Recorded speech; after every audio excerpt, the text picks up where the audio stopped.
Pour les titres, place au développement et c'est sur Télé 50. Bienvenue à vous tous. On commence avec l'Assemblée nationale. La loi sur le code d'assurance a été votée ce mercredi. Elle sera envoyée prochainement pour promulgation par le chef de l'État. Après la plénière, le président de l'Assemblée nationale a pris une part active aux travaux de la commission politique administrative et judiciaire. Les députés ont examiné les amendements déposés pour l'amélioration de ce projet de la loi visant le toilettage du processus électoral. La RDC dispose des textes de loi sur les statuts de magistrats. Examiné en seconde lecture, ce projet de loi a été voté ce mercredi à la Chambre basse du Parlement congolais. La mise en application de cette disposition de loi devra être effectuée après la promulgation par le chef de l'État, Joseph Kabila Kabange.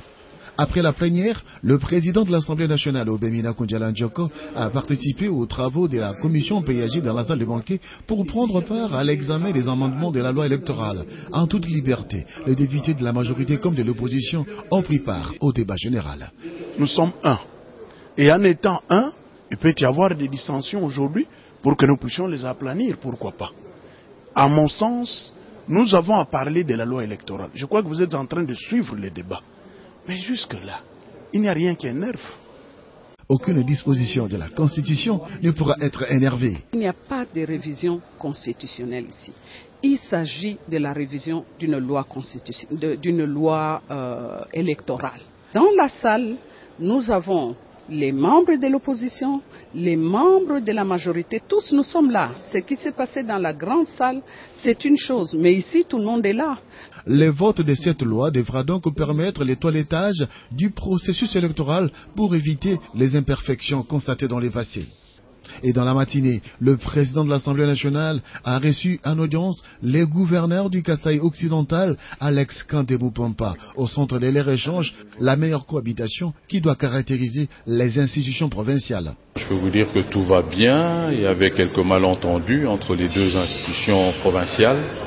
Avec la séance d'hier autour du vice-premier ministre, ministre de l'Intérieur, je crois que tout est aplani. À leur tour, reçus par Obemina Koundiala Ndjoko, les députés originaires de la province promettent de contribuer efficacement à l'apaisement dans leur province. On va se retrouver pour une évaluation, si c'est une réconciliation sincère et véritable. Parce que ce qui est important pour nous, c'est la survie de notre province. Et puis, la classe politique est-elle seule ou avec la population? La question mérite d'être posée à la lumière du désintéressement que les Kinois ont fait montre lors des manifestations de l'opposition lundi à Kinshasa. Les positions changeantes de quelques acteurs politiques seraient-elles à la base de cette réflexion? Réponse dans cet élément. La classe politique congolaise a déjà fait preuve de beaucoup de vertus par ses capacités morales et intellectuelles à travers plusieurs événements dans l'histoire du pays, jusqu'à déjouer des pronostics fatalistes sur l'essor de leur nation. Mais seulement le spectacle qu'elle offre à l'opinion depuis quelque temps nous souffle une question et en même temps une analyse. La versatilité et l'inconstance peuvent-elles devenir des valeurs dans la classe politique congolaise? Lundi dernier, après une marche dispersée de grandes figures de l'opposition, mais sans grande mobilisation de la population quinoise, la salle des congrès du Palais du Peuple a vécu une ambiance toute particulière dans une autre expression de la démocratie.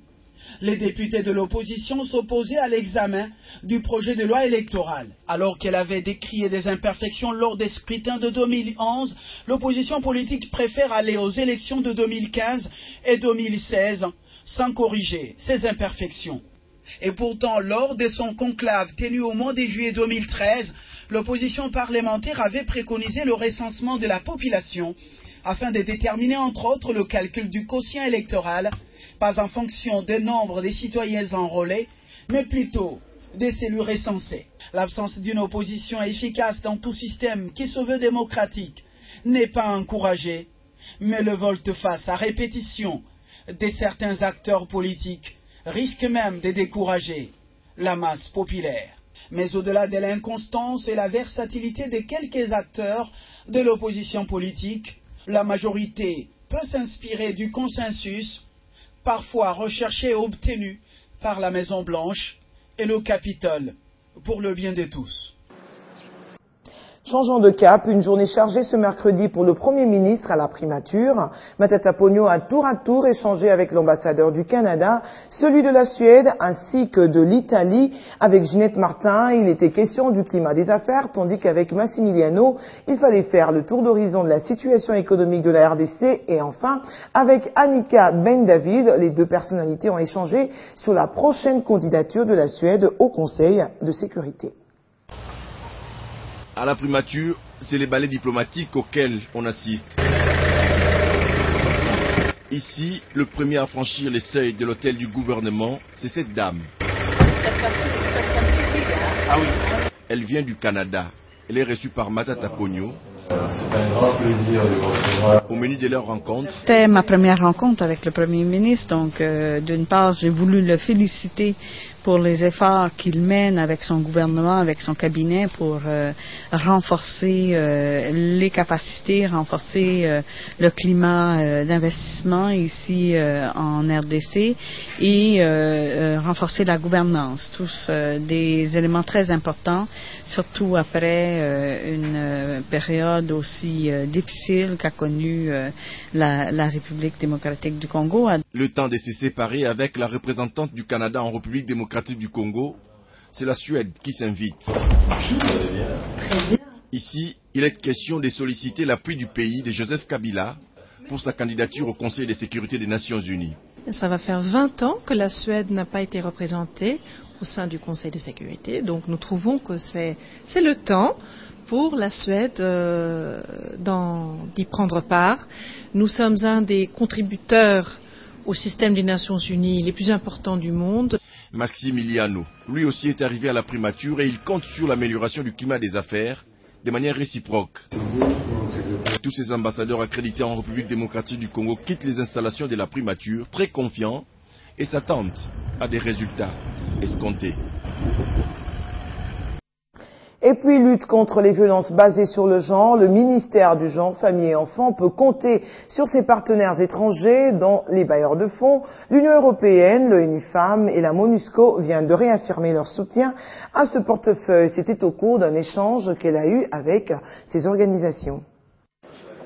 Se déclarent tous partenaires du ministère du Genre que dirige Bijou Mouchi-Toukat, à qui et ses organisations assurent apporter leur soutien. Avec ses bailleurs de fonds, la prise en compte de la thématique genre dans la politique nationale congolaise, une des voies de développement et la promotion de la femme sera au cœur des échanges. Nous sommes venus tous exprimer le vœu d'une étroite collaboration dans cette question genre qui est une priorité pour nous tous et vraiment se trouve au cœur de nos efforts ici en RDC en vue d'une consolidation de la paix et au développement du pays. Au cours de la même journée, la lutte contre les violences sexuelles dans les zones des conflits sera aussi évoquée, et cette fois avec la conseillère chargée de la protection des femmes au sein de la MONUSCO. On va travailler ensemble très bien sur le terrain de genre, sur le terrain de la lutte contre la violence sexuelle. L'ONU Femmes n'est pas en reste et sa représentante a été aussi reçue. Elle promet à son tour les soutiens de son institution dans la lutte contre les violences basées sur le genre. C'est notre partenaire privilégié et que ONU Femmes, à l'instar des autres agences aussi, nous avons le devoir premier de soutenir le gouvernement dans l'élaboration des politiques, dans l'élaboration des stratégies, pour qu'on puisse travailler bien ensemble pour le bien des femmes congolaises. Direction le ministère de l'économie pour parler de cette réunion entre le ministre Bahati et les responsables des entreprises pétrolières. Sur la table, l'évolution des prix des produits pétroliers sur le marché international. Il en ressort même que le prix d'un litre d'essence à la pompe pourra baisser, mais il faut attendre l'annonce officielle. Annalino Mamba. Ici, le ministre s'adresse à une assistance composée pour la plupart des responsables des entreprises pétrolières. Également de la partie des experts du ministère de l'économie, son secrétaire général et le président de la commission des hydrocarbures. Étant donné qu'il y a eu variation de plusieurs paramètres dans notre pays et sur le plan international, raison pour laquelle nous sommes déplacés pour venir rencontrer le ministre et discuter sur les paramètres qui vont impacter la nouvelle structure des prix. Modeste Bahati a donc tenu à débattre avec cette frange du secteur du pétrole en rapport avec l'évolution des prix de produits pétroliers sur le marché international qui connaît une baisse. Baisse à laquelle devra s'adapter dans les prochains jours le prix à la pompe dans le pays. Étant donné que l'importation des produits pétroliers dure au moins 3 mois avant la livraison effective au lieu de distribution et compte tenu de l'immensité de l'étendue de la République démocratique du Congo, il a été entendu que chaque responsable des entreprises pétrolières présente dans un délai minimum d'1 semaine le niveau de son stock au ministère de l'économie afin d'harmoniser les limites du stock de chaque opérateur pétrolier avant de tabler sur les mesures à prendre qui doivent refléter les attentes de toutes les parties. À noter aussi que les pétroliers œuvrant dans la partie sud du pays ont posé également le problème d'harmonisation du prix de produits pétroliers avec ceux de Kinshasa. Une préoccupation qui sera débattue lors de la prochaine réunion.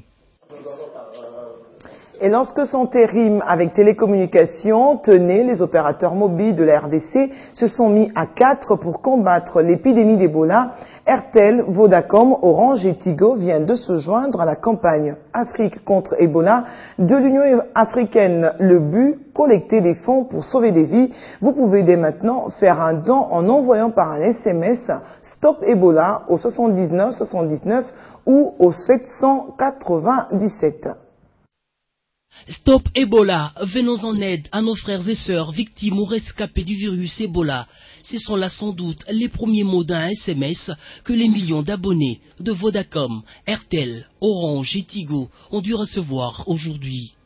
Les 4 réseaux mobiles majeurs de RDC ont en effet décidé de se joindre au combat de l'Union africaine contre ces fléaux lors d'une cérémonie plutôt solennelle, rehaussée de la présence du vice-premier ministre, ministre de Poste, Télécom et Technologie de l'Information et Communication. Dans ce but commun de débarrasser notre continent de l'Ebola, la République démocratique du Congo a répondu présent en décidant l'autorisation d'exploitation du numéro court 7979 ou 7979 qui a été retenu comme le standard commun des collectes africaines des fonds de lutte contre Ebola. Mais beaucoup se demanderont sans doute pourquoi une campagne dans un pays où Ebola ne sévit plus. En Afrique, la solidarité c'est comme ça. Quand il y a du feu dans le village, si vous ne participez pas, ça va éteindre votre propre maison. Aujourd'hui, nous devons assister les autres et demain on ne sait jamais. Vous avez jusqu'au mois d'avril pour devenir, à travers votre téléphone, un acteur dans la lutte contre cette funeste épidémie et ainsi sauver des vies parmi les 21 000 cas recensés à ce jour. Direction le Sud Kivu pour parler de la reddition le week-end dernier de Nanderema, chef de la milice Raïa Mutomboki, section ninja dans le territoire de Kabaré. Il a été présenté avec ses hommes au gouverneur du Sud Kivu, Marcelin Tichambo, qui appelle les autres miliciens encore en forêt à se rendre et à œuvrer pour le développement de la République démocratique du Congo. Une reddition qui intervient un mois après celle de Kikuni, alias juriste, un des chefs de la milice Raïa Mutomboki, qui terrorisait le territoire de Chabunda. Au message du chef de l'État, Joseph Kabila Kabange, sur la nécessité de la paix partout en République démocratique du Congo, des chefs miliciens au Sud Kivu répondent par des séries de redditions. Le samedi 10 janvier 2015, l'autoproclamé général Nyanderema, chef milicien Raïa Mutomboki, section ninja en territoire de Kabaré, a été présenté au gouverneur de province, Marcelin Tichambo, avec une dizaine de ses hommes. Il a remis 12 armes à feu, une grenade et une lance. Il promet de sensibiliser le reste de ses hommes, une vingtaine, afin qu'ils quittent très bientôt la forêt et travaillent pour l'avènement de la paix dans la province du Sud Kivu. Nyanderema et ses hommes demandent au gouvernement de prendre en charge leurs femmes et enfants pour un retour dans la vie normale. Le gouverneur du Sud Kivu, Marcelin Tichambo, a demandé aux autres miliciens qui sont encore en forêt de rendre les armes et de travailler pour le développement de leur pays. Oui, je crois qu'il faut, si vous connaissez d'autres Nanderema quelque part, il faut les encourager à sortir. Surtout qu'une option a été levée pour le désarmement forcé des FDLR.